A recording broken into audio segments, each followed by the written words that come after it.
Assalamu alaikum, my dear students. I hope all of you are doing well. So today we are going to discuss all about the web development. आज के lecture में हम बात करेंगे उन तमाम basics की जो आपको पता होनी चाहिए in context of web development के वर्ल्ड वाइड वेब यानी WWW क्या है, एक वेब पेज क्या होता है, वेबसाइट क्या है, टाइप्स ऑफ वेबसाइट जिसमें स्टैटिक और डायनामिक वेबसाइट की हम बात करेंगे एंड देन हम बात करेंगे कि वेब एप्लीकेशन क्या होती है and we will also talk about के फ्रंट एंड डेवलपमेंट क्या होती है और बैक एंड डेवलपमेंट क्या होती है, right? So let's start the lecture. Okay, so सबसे पहले आप बात करते हैं हम WWW की, जो कि बेसिकली एक वर्ल्ड वाइड वेब है। ये क्या है? बेसिकली ये वो सर्विस है जिसकी वजह से आप इस वीडियो लेक्चर को आप एक्सेस कर रहे हैं, जिसकी वजह से आप वर्ल्ड दुनिया की किसी भी वेबसाइट को एक्सेस करते हैं। जब आप कोई भी इंफॉर्मेशन सर्च करते हैं या कोई भी इंफॉर्मेशन निकालते हैं या गूगल पे जाके कुछ भी लिखते हैं, तो जो वेबसाइट खुलती है वो बेसिकली किस वजह से आपके सामने आ रही है? इस वर्ल्ड वाइड वेब की वजह से, राइट? ये वर्ल्ड वाइड वेब क्या है? एक ग्लोबल कलेक्शन है, यानी तमाम दुनिया की वेबसाइट्स को हमने इकट्ठा करके एक लाइब्रेरी बना दी है जहाँ पर आप किसी भी दुनिया के किसी भी कोने से कोई भी इंफॉर्मेशन को एक्सेस कर सकते हो। इंफॉर्मेशन होती किस फॉर्म में है? पिक्चर्स, इमेज और वीडियो की फॉर्म में, राइट? और आप जो एक्सेस करते हो वो किसकी वजह से करते हो? It's all because of internet, right? अब ये वर्ल्ड वाइड वेब बनी कहाँ? अगर हिस्ट्री की बात करें तो टिम बर्नर्स-ली ने अपनी रिसर्च शेयर करनी थी और उसने अपनी रिसर्च को शेयर करने के लिए 1989 अपने कुछ फ्रेंड्स के साथ मिलके ये एक सर्विस बनाई, जहाँ से इसका आगाज़ हुआ एंड देन अब हम सब इसको यूज़ करते हैं, राइट? अच्छा, अक्सर स्टूडेंट्स जो हैं वो इंटरनेट और वर्ल्ड वाइड वेब को बड़ा मिक्स कर देते हैं।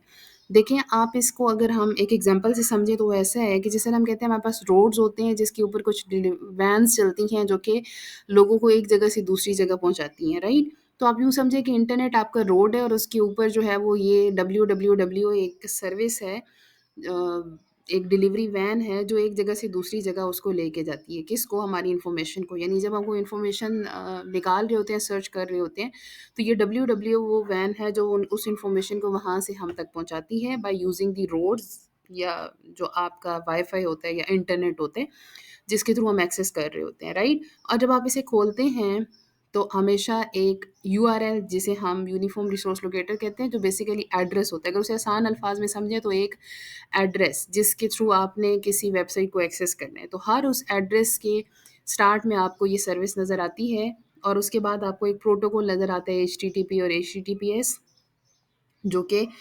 प्रोटोकॉल रूल्स होते हैं। बेसिकली वो आपको उन वो तमाम रूल्स हैं जो अगर आप फॉलो नहीं करेंगे तो आप उस इन्फॉर्मेशन को एक्सेस नहीं कर सकते या वो वेबसाइट जो है वो उस इन्फॉर्मेशन को शेयर नहीं कर सकती, राइट? इसको हम इन डिटेल में बाद में डिस्कस करेंगे कि ये क्या है। पहले हम बात कर लेते हैं इस WWW की, राइट? और इस WW के थ्रू ही हम सारी इन्फॉर्मेशन को शेयर कर रहे होते हैं। अब हम इसको एक्सेस करते कैसे हैं किसी भी एड्रेस को? तो आप क्रोम में जाते हैं, यानी बेसिकली आप अपने ब्राउज़र खोलते हैं, चाहे वो गूगल क्रोम हो, वो फायरफॉक्स हो, वो ओपेरा हो, वो माइक्रोसॉफ्ट एज हो। किसी भी को भी यूज़ करके आप जो है वो इन्फॉर्मेशन सर्च करते हैं और फिर आप जो भी इन्फॉर्मेशन सर्च करते हैं वो इस सर्विस के थ्रू आपके सामने खुल जाती है और आप वो वेब पेजेस को एक्सेस कर लेते हैं, राइट? सो अब ज़रा नेक्स्ट स्लाइड में ये देखते हैं कि ये वेब पेजेस और वेबसाइट्स क्या होती हैं। जी, तो अब देखते हैं कि वेब पेज और वेबसाइट क्या है। देखिए, नाम से पता चल रहा है पेज। पेज किसको कहते हैं? एक सिंगल शीट को, राइट?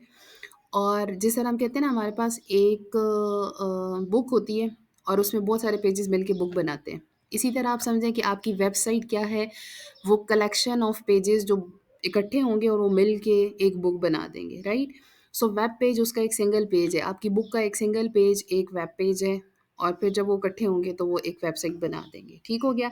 जैसे अगर लेट्स सपोज़ अब फेडरल बोर्ड की वेबसाइट की बात करें, आप जब खोलते हैं तो जो फ्रंट पेज खुलता है सबसे पहले, जिसे हम होम पेज कहते हैं, राइट? वो एक वेब पेज है। फिर आप जिस तरह ये साइट पे देख रहे हैं, अबाउट अस लिखा हुआ है, राइट? अब ये अबाउट अस को आप क्लिक करेंगे तो एक वेब पेज ओपन होगा।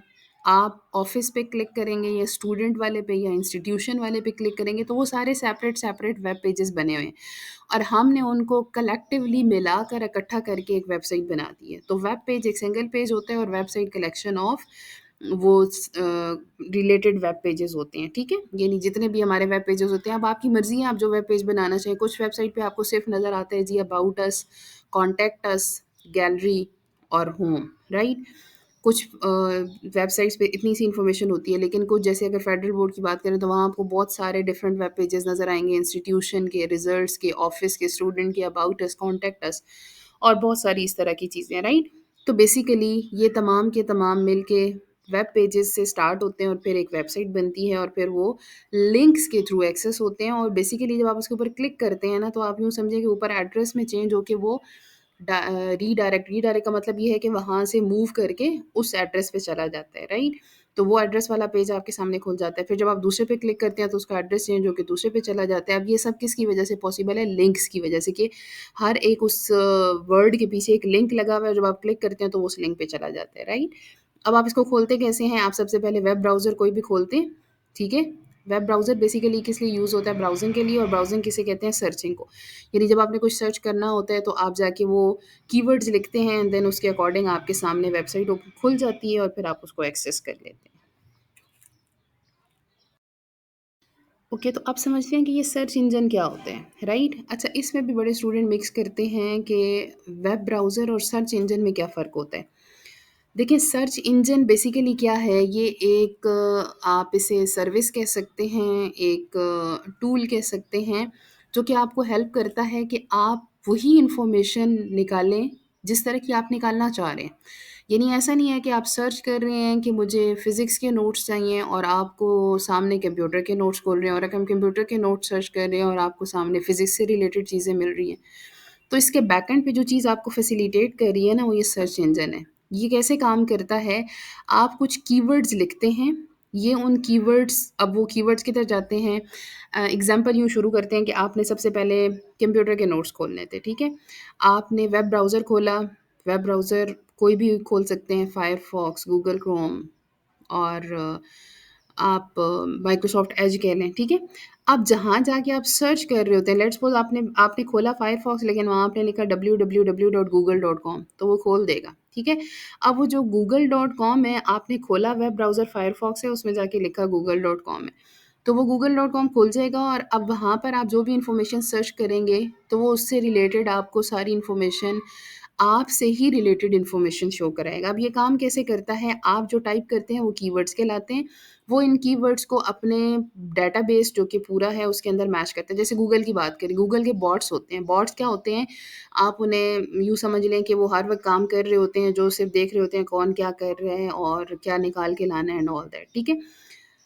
अब गूगल बॉट्स क्या करेंगे? आपने जो कीवर्ड लिखा, गूगल बॉट जाएगा अपने, गूगल की इंडेक्सिंग होती है। आप कभी वेबसाइट्स वगैरह को देखें, आपने एसईओ का नाम सुना होगा, सर्च इंजन ऑप्टिमाइज़ेशन, ठीक है?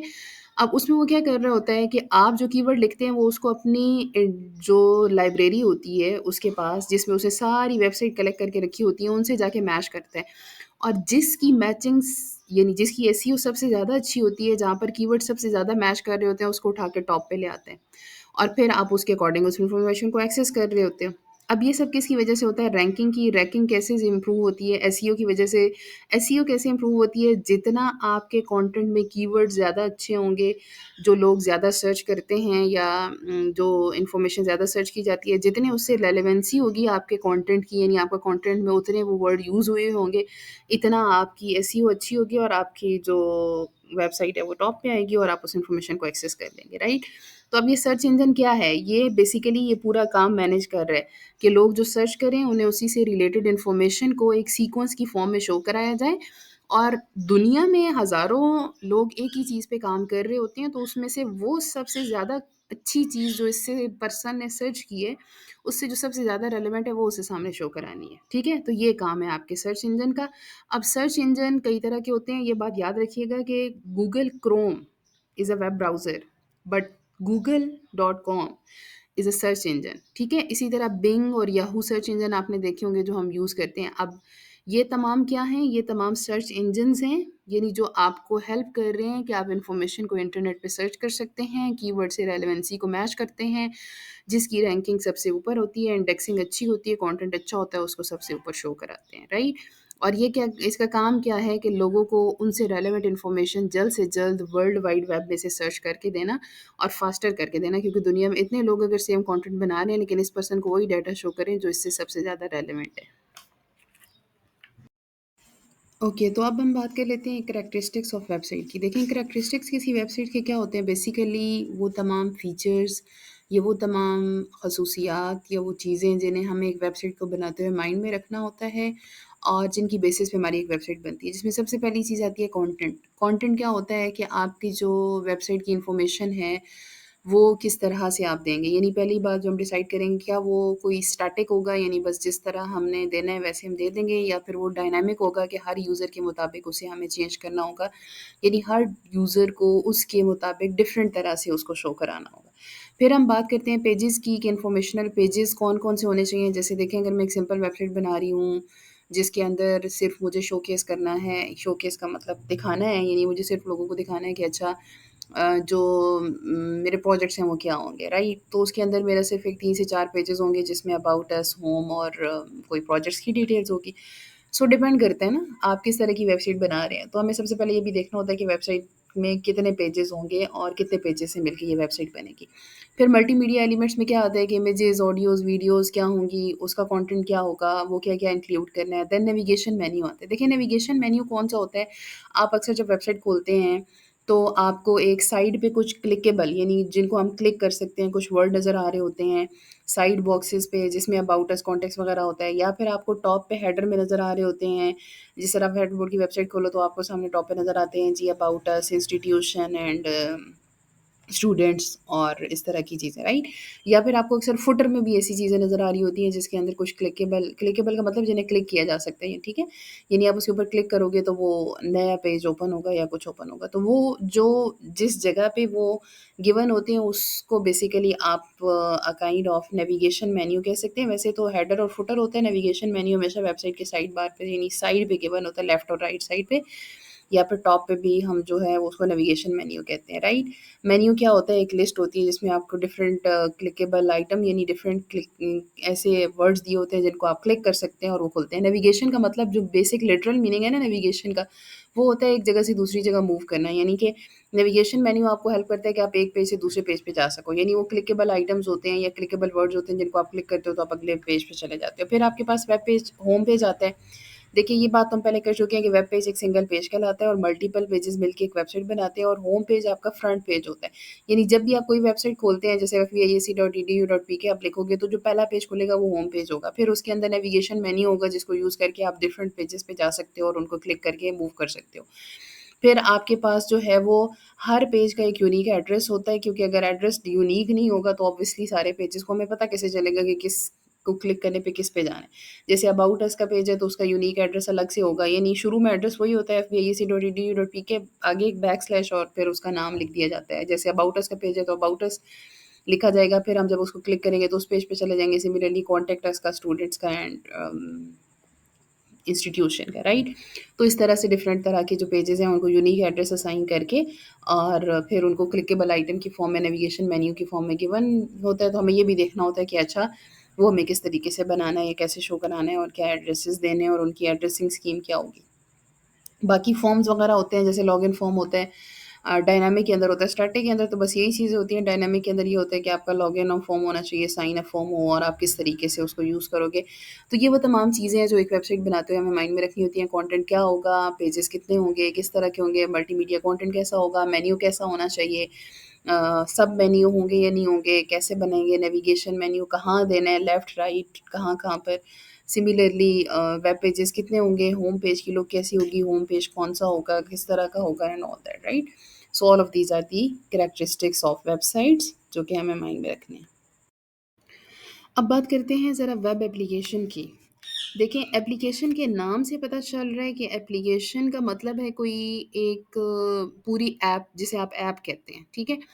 यानी एक ऐप है जिसके अंदर आप कुछ डिफरेंट तरह के काम परफॉर्म कर सकते हैं, मतलब रिलेटेड काम, ठीक है? जैसे एक वेबसाइट है। अब वेबसाइट और वेब एप्लीकेशन में डिफरेंस मेनली यही है कि वेबसाइट एक स्टैटिक सी होती है, यानी उसके अंदर बस सिर्फ कंटेंट दे दिया जाता है, यूज़र रीड कर सकता है और व्यू कर सकता है। लेकिन अगर वेब एप्लीकेशन की बात करें तो इससे यूज़र इंटरेक्ट कर सकते हैं, ये पूरा सॉफ्टवेयर होता है, ठीक है?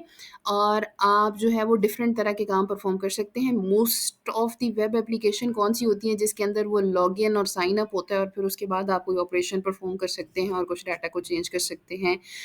और आपको ये सॉफ्टवेयर इंस्टॉल करने की ज़रूरत नहीं पड़ती। अब अक्सर लोग अब ज़्यादातर वेब एप्लीकेशंस को प्रेफ़र करते हैं instead of making their application softwares, ठीक है? क्यों? क्योंकि सॉफ्टवेयर बनाने के लिए फिर सॉफ्टवेयर यूज़र्स को इंस्टॉल करना पड़ता है, फिर उसके लिए उन्हें वो डिवाइस चाहिए जिसमें वो इंस्टॉल करेंगे। डिवाइस से मुराद मोबाइल फ़ोन चाहिए या फिर लैपटॉप चाहिए जिसके अंदर वो इंस्टॉल करें, फिर वो उसे एक्सेस करें। लेकिन वेब एप्लीकेशन क्या है कि बजाय इंस्टॉलेशन के जस्ट एक लिंक दे दिया जाएगा, आप इस लिंक को खोलें, उसके अंदर लॉगिन, साइन अप सब कुछ वहाँ पर मौजूद है। वही काम जो सॉफ्टवेयर ने करना है वो एप्लीकेशन कर रही होगी। लेकिन ये क्या होगी? ये वेब एप्लीकेशन होगी, यानी आप बेसिकली वेबसाइट के थ्रू इसे एक्सेस करोगे, यानी वर्ल्ड वाइड वेब सर्विसेज़ को यूज़ करके करोगे। इसको बनाने के लिए इसकी बैकबोन क्या होती है? एचटीएमएल, सीएसएस और जावास्क्रिप्ट, राइट? अब एचटीएमएल, सीएसएस और जावास्क्रिप्ट आपकी वेब, किसी भी वेब की एक बेसिक जो स्ट्रक्चर है ना, वो हमेशा इसमें बनाया जाता है। चाहे जितनी मर्ज़ी बड़ी आपने वेबसाइट बनानी है, उसका जो फ्रंट एंड होगा, यानी उसका जो बेसिक स्ट्रक्चर होगा, वो हमेशा एचटीएमएल, सीएसएस और जावास्क्रिप्ट में बनाया जाता है। फिर बैक एंड के लिए हम डिफरेंट तरह की लैंग्वेजेज़ यूज़ कर सकते हैं, उसको हम आगे डिस्कस करते हैं। फिलहाल सिर्फ हम ये समझ रहे हैं कि एक वेब एप्लीकेशन क्या होती है। वेब एप्लीकेशन एक पूरा सॉफ्टवेयर की तरह का अ, सॉफ्टवेयर ही होता है जो आप वेबसाइट के थ्रू एक्सेस कर रहे होते हो और फिर आप उसके अंदर कोई ऑपरेशंस परफॉर्म कर सकते हो। जैसे फॉर एग्जांपल जीमेल है। अब देखिए जीमेल आपको जो है वो इंस्टॉल करने की ज़रूरत नहीं होती। अगर आप करते हो तो वो एक अलग एप्लीकेशन है, लेकिन आप अक्सर गूगल यानी क्रोम पे जाएँ, वहाँ पर लिखें gmail.com, राइट? तो आपकी जीमेल खुल जाती है, आप लॉगिन करें, साइन अप करें, इन्फॉर्मेशन शेयर करें and you can perform all the task. तो आप सारे काम कर सकते हैं। तो उसका मतलब क्या हुआ कि वो आपकी एक वेब एप्लीकेशन है। आप वेबसाइट के थ्रू उसे, वेबसाइट की तरह उसे एक्सेस कर रहे हो, उसे सारे काम परफॉर्म करा सकते हो, जिस तरह के काम आप परफॉर्म कराना चाहते हो। अब एप्लीकेशन से ये बात माइंड में रखना कि एप्लीकेशन का मतलब है एक वेब एप्लीकेशन एक ही तरह का काम कर सकती है। जीमेल की वेब एप्लीकेशन है ना, तो सिर्फ जीमेल, जीमेल का मतलब क्या है? वो ईमेल यूज़ करने के लिए, गूगल मेल है ना, आप सिर्फ ईमेल के लिए यूज़ कर सकते हो। उसमें आप ये नहीं है कि आप जो है वो और डिफरेंट तरह के टास्क भी परफॉर्म कर सकें, ठीक है? तो हर तरह की वेब एप्लीकेशन एक स्पेसिफिक काम के लिए बनाई जाती है और इसको, इसका बस फ़ायदा ये होता है कि सॉफ्टवेयर को इंस्टॉल करना पड़ता है और इसको हमें इंस्टॉल नहीं करना पड़ता। हम जस्ट जो है वो अपने वेब ब्राउज़र के थ्रू इसे एक्सेस करके और जो भी काम परफॉर्म कराना चाहें वो कर सकते हैं। Okay, so now let's talk about website and web application. इन दोनों में डिफरेंस क्या होता है? देखिए, वेबसाइट बेसिकली आपकी एक कलेक्शन ऑफ सिर्फ वेब पेजेस होती है, अ काइंड ऑफ स्टैटिक आप समझ लें, जिसमें सिर्फ आपके सामने कुछ इन्फॉर्मेशन होती है जो आप देख सकते हैं और उस इन्फॉर्मेशन को एक्सेस कर सकते हैं, लेकिन उससे कोई इंटरेक्शन यूज़र का नहीं होता। इंटरेक्शन से मुराद जिसे हम कहें कि लॉगिन और साइन अप उसमें नहीं होता, राइट? लेकिन जो आपकी वेब एप्लीकेशन होती है, जैसे हमने पीछे डिस्कस किया, कि जहाँ पर प्रॉपर आपको एक इंटरैक्टिव फेस दिया जाता है जिसमें आप लॉगिन कर सकते हैं, साइन अप कर सकते हैं, कोई इनपुट दे सकते हैं और उससे प्रॉपरली इंफॉर्मेशन ले सकते हैं, उसके अंदर स्टोर कर सकते हैं। जैसा कि हमने पीछे बात की पूरी की पूरी वो तमाम जो एक सॉफ्टवेयर या ऐप का काम होता है वो हमारी एप्लीकेशन के अंदर होता है, बट हमें इंस्टॉल नहीं करना पड़ता, हम उसको वेबसाइट के थ्रू एक्सेस कर रहे होते हैं, राइट? यानी होती वेबसाइट ही है, लेकिन एक वेबसाइट की अगला वेरिएंट जिसे हम वेब एप्लीकेशन कहते हैं, राइट? सो वेबसाइट जो है वो यूजुअली बनाना आसान होती हैं क्योंकि उनमें जस्ट आपने कंटेंट डालना होता है, उनमें एज़ सच कोई बैकएंड का काम कम होता है, ज़्यादातर फ्रंट का काम होता है, राइट? यानी कि बस सिर्फ सामने-सामने क्या शो कराना है, उसका स्ट्रक्चर कैसा होगा और मोस्ट ऑफ द टाइम उसके अंदर कोई लॉगिन नहीं होता, लेकिन वेब एप्लीकेशंस के अंदर होता है, ठीक है? जैसे अगर आप ये देखें कि नेशनल ज्योग्राफिक डॉट कॉम एक वेबसाइट है, आप इसको खोलेंगे, आप देखेंगे उसके अंदर सिर्फ और सिर्फ इन्फॉर्मेशन है, आप क्लिक करो, देखो, पिक्चर्स हैं, वीडियोज़ हैं, ऑडियोज़ हैं एंड ऑल दैट। बट अगर हम gmail.com की बात करें या जैसे और इस तरह की वेबसाइट्स होती हैं जहाँ पर आप प्रॉपर लॉगिन करते हैं, फिर आप साइन अप करते हैं, लॉगिन करते हैं, अपना डाटा स्टोर करते हैं, आपसे रिलेटेड इन्फॉर्मेशन वहाँ स्टोर होती है। हर यूज़र को उसके अकॉर्डिंग डाटा नज़र आ रहा होता है, हर यूज़र का डाटा अलग सेपरेट होता है, तो इट मीन्स वो पूरी एप्लीकेशन जो है वो इतने यूज़र्स का डाटा मैनेज कर रही होती है और उसकी प्रॉपरली इन्फॉर्मेशन जो है वो यूज़र की स्टोर हो रही होती है और हर यूज़र को उसके मुताबिक कंटेंट नज़र आ रहा होता है, जिस तरह का यूज़र चाह रहा होता है, राइट? यानी हर एक यूज़र के लिए वो प्रॉपर इंटरैक्टिव फ़ेज़ होता है और हर एक को अपने मुताबिक कंटेंट नज़र आ रहा होता है। So that is the basic difference between website and web application. Okay students, so अब हम बात करते हैं टाइप्स ऑफ वेबसाइट की। यानी मोस्ट ऑफ द टाइम हम वेबसाइट की अगर बात करें तो हम वेबसाइट को दो टाइप में डिवाइड करते हैं। एक को हम कहते हैं स्टैटिक वेबसाइट्स और दूसरे को हम कहते हैं डायनामिक वेबसाइट, ठीक है? अब स्टैटिक के नाम से लग रहा है समथिंग दैट इज़ फिक्स्ड, लेकिन इस फिक्स से ये मुराद नहीं है कि बस एक चीज़ फिक्स होगी तो बस वो वैसे ही रहेगी। यहाँ पर स्टैटिक से मुराद ये है कि आपका जो कंटेंट होता है, जिस तरह का भी यूज़र को दे दिया जाता है, बस यूज़र सिर्फ़ उसे देख सकता है। चाहे वो कोई टेक्स्ट हो, इमेज हो, ऑडियो हो, वीडियो हो या इवन कि एनिमेशन भी हो, लेकिन वो जैसी एज़ इट इज़ डेवलपर ने डाली, आपको बस सामने नज़र आ जाएगी, ठीक है? और उसके अंदर मोस्टली यूज़ क्या होता है, एचटीएमएल और सीएसएस, राइट? और सेम कंटेंट जो है वो हर यूज़र को एक ही चीज़ नज़र आ रही होती है। यानी सबके लिए सेम कंटेंट होता है, जिसे हम कहते हैं स्टैटिक होता है। यानी ऐसा नहीं है कि अगर मैंने एक्सेस किया तो मुझे कुछ और नज़र आएगा, आप उस वेबसाइट को खोलेंगे तो आपको कुछ और कंटेंट नज़र आएगा। स्टैटिक में हर एक यूज़र के लिए सेम कंटेंट शो हो रहा होता है, राइट? और इसमें कोई लॉगिन वगैरह और फॉर्म्स वगैरह कुछ नहीं होते, सिंपल सा आपके सामने एक इंटरफेस होता है। जैसे अगर हम बात करें पोर्टफोलियो की, ठीक है? पोर्टफोलियो क्या होता है? जैसे लेट्स सपोज़ अगर मैं एक वेब डेवलपर हूँ और मैंने बहुत सारे प्रोजेक्ट्स बनाए हैं, तो मैं उनको शोकेस करने के लिए, यानी लोगों को दिखाने के लिए अपनी एक वेबसाइट बनाऊँ और उसमें सिर्फ़ जो है वो बस डाल दूँ कि ये मेरे बारे में इन्फॉर्मेशन है, ये कुछ पिक्चर्स डाल दूँगी, ये मेरे प्रोजेक्ट्स हैं जो मैंने किए हैं, तो जो भी एक्सेस करेगा उसको सेम ही नज़र आएगा, जिसमें सिर्फ़ जो है वो अबाउट अस का एक आधा पेज होगा और उसके अंदर मेरे कुछ प्रोजेक्ट्स की पिक्चर्स होंगी और डिटेल्स वगैरह, राइट? तो ये एक स्टैटिक वेबसाइट है, राइट? ये नहीं जिसके अंदर कोई ऐसा नहीं है कि लॉगिन है या फॉर्म है, या डिफरेंट यूज़र डिफरेंट तरह से इंटरेक्ट करेंगे। तो इस तरह की जो हमारी वेबसाइट्स होती हैं उन्हें हम कहते हैं these are the static websites, यानी जो कि फिक्स्ड कंटेंट शो करते हैं और अगर कुछ चेंज करना भी होता है उसके अंदर तो यूज़र जो है वो जो डेवलपर है वो फिर उसको चेंज करता है एंड देन उसके अकॉर्डिंग कोड के अंदर बेसिकली चेंजेस लाता है एंड देन उसका चेंज शो होता है। ओके, तो अब बात करते हैं डायनामिक वेबसाइट की। डायनामिक का मतलब क्या होता है? जो चीज़ चेंज हो रही होती है। चेंज से मुराद क्या है कि डिफरेंट यूज़र इनपुट डिफरेंट देंगे तो उनको डिफरेंट आउटपुट शो होगी, राइट? यानी ऐसी तमाम वेबसाइट्स जो कि इंटरैक्टिव वेबसाइट्स भी कहलाती हैं, जहाँ पर हर यूज़र को अपनी इनपुट के मुताबिक अपनी रिक्वायरमेंट के मुताबिक आउटपुट नज़र आती है, तो वो हमारी डायनामिक वेबसाइट कहलाती हैं। अब डायनामिक वेबसाइट के अंदर हमें जो इंफ्रास्ट्रक्चर है, इंफ्रास्ट्रक्चर से मुराद बैकएंड के ऊपर एक फ्रंट एंड होता है। फ्रंट एंड का मतलब है सामने जो चीज़ नज़र आ रही है, जो सिर्फ़ एचटीएमएल, सीएसएस और जावास्क्रिप्ट में बनाई गई है, बस सिंपल सी, जिसके अंदर सिर्फ़ यूज़र को दिखाया, मतलब लेआउट कैसा होना चाहिए, पिक्चर कहाँ लगानी है, टेक्स्ट कैसा होना चाहिए, लेआउट क्या होगा।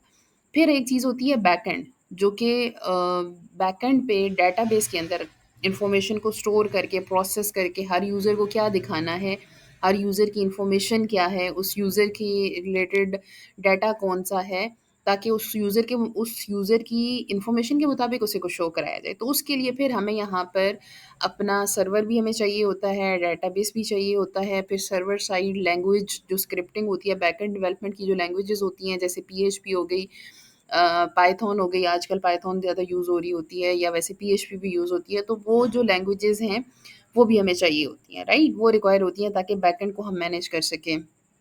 कंटेंट को भी मैनेज करना होता है, डिफरेंट यूज़र के डिफरेंट तरह की रिक्वायरमेंट, जैसे लॉगिन, एक यूज़र लॉगिन करेगा, उसे उसके मुताबिक डाटा शो कराना है, दूसरा करे उसके उसी मुताबिक डाटा शो कराना है, जैसे जीमेल अकाउंट वगैरह हो गए, सोशल मीडिया साइट्स हो गई।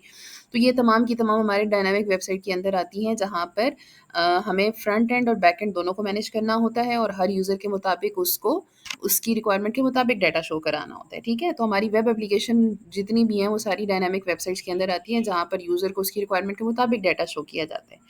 यानी हमारे पास क्लाइंट और सर्वर को दोनों को हमें जो है वो मैनेज करना होता है कि क्लाइंट रिक्वेस्ट करेगा, देन उसके अकॉर्डिंग सर्वर से इन्फॉर्मेशन जो है वो उठा के यूज़र को डिस्प्ले करानी है। ओके, सो यहाँ पर हम स्टैटिक और डायनामिक का डिफरेंस भी देख लेते हैं। स्टैटिक वेबसाइट, जैसा कि हम पहले डिस्कस कर चुकी हैं, कि उसके अंदर फिक्स कंटेंट होता है, यूज़र जो है वो मैनुअली मुराद ये है कि डेवलपर खुद से कोड के अंदर जाके उसके अंदर चेंज करके देन उसे चेंज कर रहा होता है। कि जो डायनामिक है वो कंटेंट यूज़र की मुताबिक, यूज़र के अकॉर्डिंग जो है वो ऑटोमेटिकली उसके इंटरैक्शन की बेस पे जब वो लॉगिन करता है और उसके मुताबिक उसको इन्फॉर्मेशन शो करा दी जाती है, राइट? स्टैटिक के अंदर जो है वो यूज़र सिर्फ़ इन्फॉर्मेशन को देख सकते हैं, उसका कोई इंटरैक्शन नहीं होता, लेकिन डायनामिक के अंदर प्रॉपर जो है वो लॉगिन कर सकता है, साइन अप कर सकता है, इंटरैक्ट कर सकता है, राइट? और जो हमारा कंटेंट है वो डायनामिक के अंदर ऑटोमेटिकली बैकएंड पे एडमिन पैनल होता है। ये वेबसाइट डेवलपमेंट के अंदर प्रॉपर जो है वो जब एक वेबसाइट बनाई जाती है ना, तो एक फ्रंट एंड होता है, एक बैक एंड होता है। उसको हम आगे डिस्कस करते हैं। तो उसके अंदर फिर प्रॉपर बैक एंड पे एक एडमिन पैनल होता है, यानी एडमिन कौन होता है? जो उस वेबसाइट को सारा मैनेज कर रहा होता है। तो उसके थ्रू वो कंटेंट अपडेट कर रहा होता है। लेकिन जो स्टैटिक है ना, उसके अंदर उसे कोड में जाके एक-एक लफ्ज़ चेंज करना पड़ता है, यानी कोड को बेसिकली चेंज करना पड़ता है। और स्टैटिक के अंदर सिंपल हम यूज़ करते हैं एचटीएमएल या सीएसएस यूज़ कर लेते हैं, लेकिन जो हमारी डायनामिक है उसके अंदर हमें जावास्क्रिप्ट, पीएचपी, पाइथन जो है वो यूज़ करनी होती है। और इसके अलावा अगर एग्ज़ाम्पल की बात करें तो एक सिंपल की जो इन्फॉर्मेशन की वेबसाइट्स होती है या पीछे जैसे हमने देखी थी कि एक सिंपल सी हमारी कोई जैसे ज्योग्राफिक.com की एक वेबसाइट है जहाँ पर सिर्फ़ और सिर्फ़ कंटेंट बस दे दिया गया, आप उसे देख सकते हो, आप कुछ और नहीं कर सकते, यानी लॉगिन वगैरह उसके अंदर नहीं है। लेकिन अगर जीमेल अकाउंट और एफबीआईएसी के जैसे देखें कि वहाँ पर आप लॉगिन कर सकते हैं, जैसे हर इंस्टीट्यूशन जो है वो एफबीआईएसी के जैसे आप लोग के एडमिशन ऑनलाइन भिजवाए जाते हैं, तो अब फेडरल बोर्ड ने एक पूरा पोर्टल बना दिया है, यानी एक एप्लीकेशन बना दी है, एक डायनामिक वेबसाइट बना दी है कि सारे जो हैं वो ऑनलाइन ही आपके एडमिशन जा रहे होते हैं और पूरा प्रोसेस हो रहा होता है। तो वो एक डायनामिक वेबसाइट है ना, हर इंस्टीट्यूशन के अकॉर्डिंग उसको डाटा शो हो रहा होता है कि उसका कौन-कौन सा स्टूडेंट जो है वो फेडरल बोर्ड से रजिस्टर है एंड ऑल दैट। तो ये सब जो है वो हमारा स्टैटिक और डायनामिक वेबसाइट्स के अंदर आते हैं। ओके, तो अब बात करते हैं जो पीछे मैंने बहुत दफ़ा इसका नाम लिया कि फ्रंट एंड और बैक एंड। देखिए फ्रंट एंड का मतलब क्या होता है, जो चीज़ सामने होती है। अब सामने किसकी होती है? यूज़र के। और यूज़र कौन होता है? जो वेबसाइट को खोलता है। तो जो यूज़र होता है उसको हमेशा हम क्लाइंट कहते हैं और जहाँ से इन्फॉर्मेशन आ रही होती है उसको हम सर्वर कहते हैं। तो इस वजह से अक्सर आपको ये सुनने को मिलेगा कि front end is client side, right? अब जैसे मैं एक वेबसाइट का लिंक लेट्स सपोज़ देती हूँ, तो आप वो वेबसाइट खोलोगे, आप खोल रहे हो, आप यूज़र हो तो आप एक क्लाइंट हो, ठीक है? और आपको इन्फॉर्मेशन कहाँ से आ रही है? बैकएंड से, सर्वर से। तो वो सर्वर साइड कहलाएगी जहाँ से इन्फॉर्मेशन आ रही है और जो आपके सामने शो हो रही है, तो you are a client side, right? अब फ्रंट एंड लैंग्वेज कहाँ यूज़ होती है? जहाँ पर हमने यूज़र की कि यूज़र को यानी क्लाइंट को चीज़ किस तरह से नज़र आएगी, कैसे-कैसे आनी चाहिए, तो वो तमाम की तमाम डेवलपमेंट जो है वो फ्रंट एंड डेवलपमेंट कहलाती है। यानी उसका डिज़ाइन कैसा होना चाहिए, बटन कैसे होने चाहिए, कलर कैसे होने चाहिए, जो है वो लेआउट कैसा होना चाहिए, फिर उसके अंदर एनिमेशंस होनी चाहिए या स्लाइडर होना चाहिए या इन्फॉर्मेशन कैसे डिस्प्ले करानी है, ये सब फ्रंट एंड डेवलपमेंट के अंदर आता है, राइट? और फ्रंट एंड डेवलपमेंट किसी बैक एंड कोई भी लैंग्वेज हो, फ्रंट एंड पे हमेशा एचटीएमएल, सीएसएस और जावास्क्रिप्ट यूज़ की जाती है, राइट? अभी जावास्क्रिप्ट के अंदर रिएक्ट जावास्क्रिप्ट पे ज़्यादा काम हो रहा है, ज़्यादातर रिएक्ट जावास्क्रिप्ट को यूज़ किया जाता है, वो फिर जावास्क्रिप्ट की एक फर्दर टाइप है, लेकिन अभी तक सिर्फ आपको ये पता होना चाहिए कि फ्रंट एंड पे हमेशा एचटीएमएल, सीएसएस और जावास्क्रिप्ट यूज़ होती है। एचटीएमएल बेसिक स्ट्रक्चर के लिए यूज़ होती है, यानी कि टेक्स्ट लिखना है, जो है वो हेडर लिखना है, तो वो एचटीएमएल ये बताएगा कि अच्छा उसके अंदर डॉम यूज़ होता है, उसे हम डॉक्यूमेंट ऑब्जेक्ट मॉडल कहते हैं, हम आगे डिस्कस भी करेंगे कि पहले क्या चीज़ होती है, हेडर होता है, फिर उसके अंदर जो है वो एचटीएमएल की बॉडी आती है, फिर फुटर आता है, तो एक बेसिक स्ट्रक्चर होता है। उसके अंदर फिर सीएसएस जो है वो स्टाइलिंग के लिए यूज़ होती है, यानी एचटीएमएल सिर्फ ये बता देगी यहाँ टेक्स्ट होना चाहिए, सीएसएस बताएगा टेक्स्ट का कलर कैसा होना चाहिए, टेक्स्ट का साइज़ क्या होना चाहिए, टेक्स्ट को बोल्ड होना चाहिए, क्या होना चाहिए, टेक्स्ट कहाँ लिखा जाएगा, बड़ा होगा, छोटा होगा एंड ऑल दैट, यानी उसकी स्टाइलिंग सारी, या फिर उसका कलर कैसा होगा, बैकग्राउंड कलर कैसा होगा, ये सब सीएसएस बताएगा। फिर आता है जावास्क्रिप्ट। जावास्क्रिप्ट किसके लिए यूज़ होता है? इंटरैक्टिविटी। अब इंटरैक्टिविटी का मतलब क्या है? अक्सर आपने वेबसाइट खोली होंगी, आप देखते हो वहाँ पर कुछ स्लाइड्स ऑटोमैटिकली मूव कर रही होती हैं, राइट? आप क्लिक नहीं करते, वो ऑटोमैटिकली मूव कर रही होती हैं। वो क्यों ऑटोमैटिकली मूव कर रही हैं? वो जावास्क्रिप्ट की वजह से मूव कर रही हैं। जावास्क्रिप्ट क्या करता है? जावास्क्रिप्ट जो है वो आपको बेसिकली सिर्फ़ जो है वो ये दिखा रहा होता है कि विदाउट रीलोडिंग वेबसाइट, यानी आपने वेबसाइट को रीलोड नहीं किया, फिर भी आपका कंटेंट चेंज हो रहा होता है, ठीक है? तो ये होता है जावास्क्रिप्ट का काम कि यूज़र की वेबसाइट को इंटरैक्टिव बनाना, कि यूज़र ने दोबारा से कोई जो है वो रिफ्रेश नहीं किया लेकिन स्टिल कंटेंट चेंज हो रहा होता है। ये सबसे आसान है आपके लेवल तक इस बात को समझना। मकसद क्या होता है? फ्रंट एंड का मकसद एक ही होता है कि अट्रैक्टिव बनाना, ताकि यूज़र उस चीज़ को यूज़ करे और उसको देखने में एक चीज़ जो है वो अट्रैक्टिव होनी चाहिए, यूज़र फ्रेंडली भी होनी चाहिए। यानी यूज़र को आसानी से समझ में भी आ जाए कि अच्छा ये है क्या, या बताना क्या चाह रहे हैं, या किस तरीके से है, राइट? तो ये काम होता है आपका फ्रंट एंड का। डेव और फ्रंट एंड डेवलपर बस इसी चीज़ पे काम कर रहे होते हैं कि एचटीएमएल, सीएसएस, जावास्क्रिप्ट और फिर उसके अंदर फर्दर जो जावास्क्रिप्ट की आती हैं, ठीक है? अब बात करते हैं जी बैकएंड की। बैकएंड क्या होता है जी? बिहाइंड द सीन, यानी आप लॉगिन कर रहे हो, वो आपका लॉगिन में देख रहा है कि आपका नाम क्या है, क्या आपने अपना लॉगिन का जो ईमेल आईडी है वो ठीक डाली है, क्या पासवर्ड ठीक डाला है, अगर ठीक है तो आप लॉगिन होंगे, नहीं है तो आप लॉगिन नहीं कर सकते, राइट?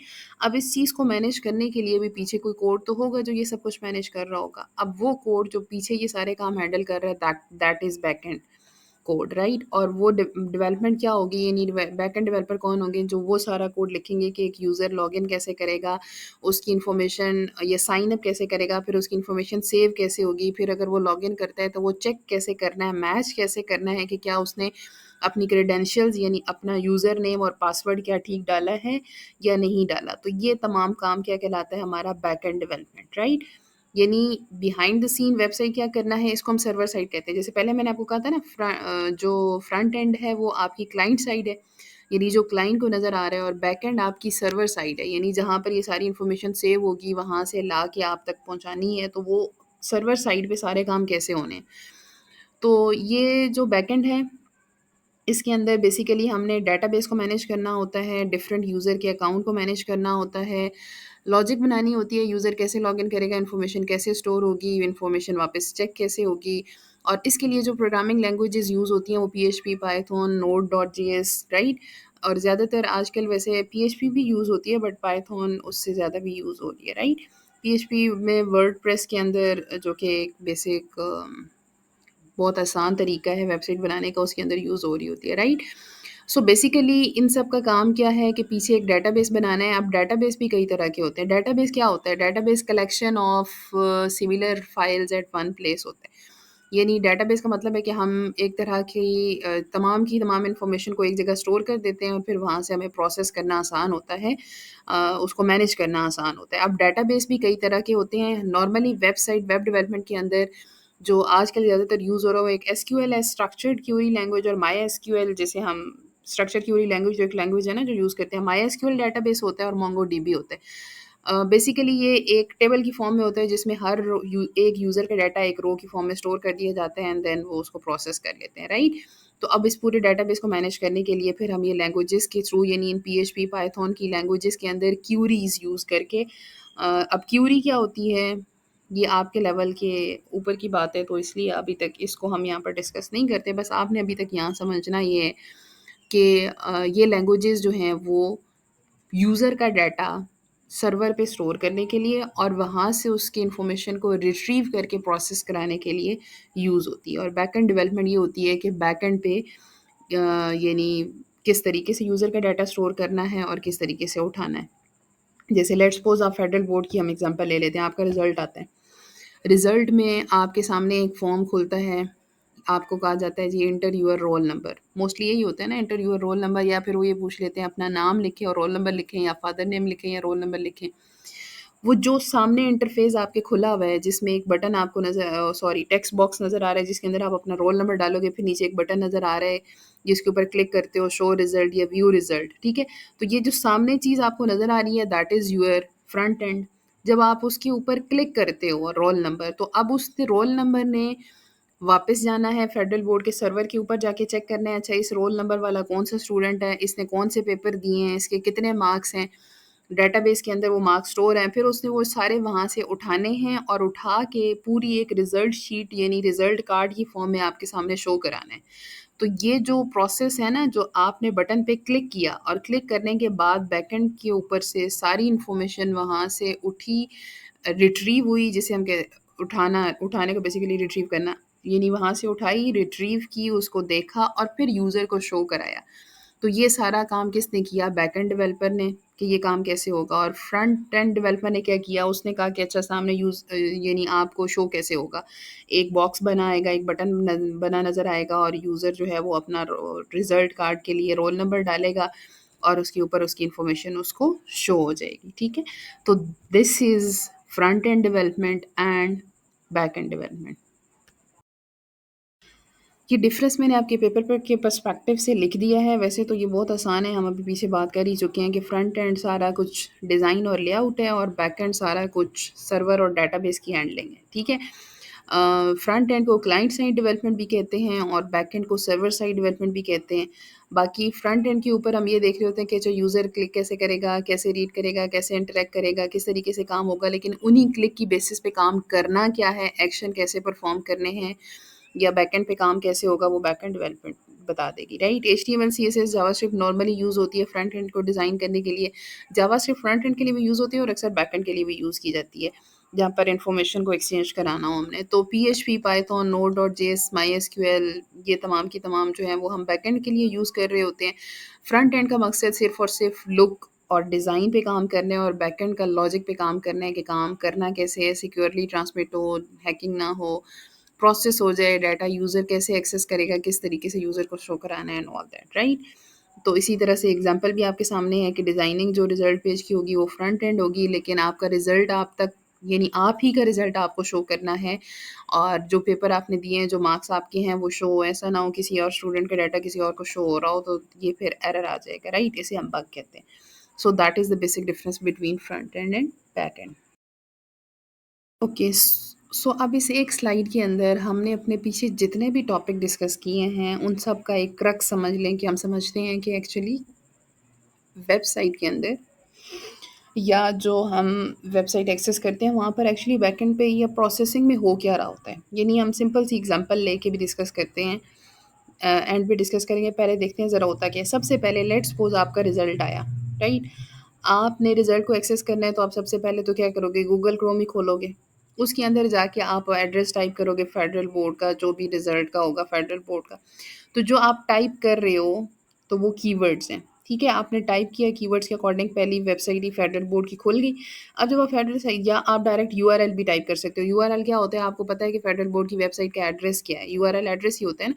तो आप डायरेक्ट जाके एड्रेस जो है वो लिखोगे fbac.edu.pk/result, या सिर्फ fbac.edu.pk भी लिख दोगे तो ये यूआरएल है, आपने डाल दिया।